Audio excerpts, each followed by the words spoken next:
Banyak orang ya, teman-teman saya itu pada tertarik dengan forex. Begitu melihat saya entry, saya profit, itu dia tertarik, banyak ke rumah minta diajari tentang forex. Forex itu enggak semudah yang kita bayangkan guys ya. Entry langsung profit, entry profit itu butuh analisa guys. Saya belajar itu juga lama itu di forex. Pinginnya orang cepat profit ya, padahal belajarnya lama itu guys. Kita harus tahu yang pertama tentang MT4. MT4 itu apa, alat apa, itu harus kalian pelajari dulu MT4 ya. Tool-tool apa yang ada di MT4 itu apa dan gunanya seperti apa, itu harus kalian pelajari. Kemudian yang kedua, belajar tentang support resistance guys. Tuh, belajar tentang support resisten. Kemudian trendline. Support resisten itu dan trendline itu wajib diketahui oleh para trader guys. Bullshit itu kalau seorang trader itu nggak tahu tentang support resisten, kemudian trendline, itu susah analisa. Karena harga itu naik turun ke area support dan ke area resisten guys. Itu yang harus kalian pelajari. Setelah kalian pelajari tentang support resisten, cari tahu di mana support resisten yang kuat. Nah, kira-kira harga di situ akan mantul ya.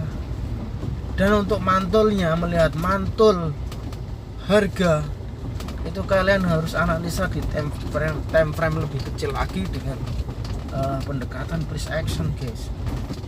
Price apa yang terjadi di situ ya, itu harus kalian pahami. Kemudian trendline, channel, itu harus kalian juga pahami. Itu selain itu ada lagi hal yang penting juga selain support resistance dan trendline, yaitu area SND, supply and demand guys. Kalian harus pelajari itu. Supply and demand penting sekali. Tapi supply and demand itu juga dia punya area-area yang kuat.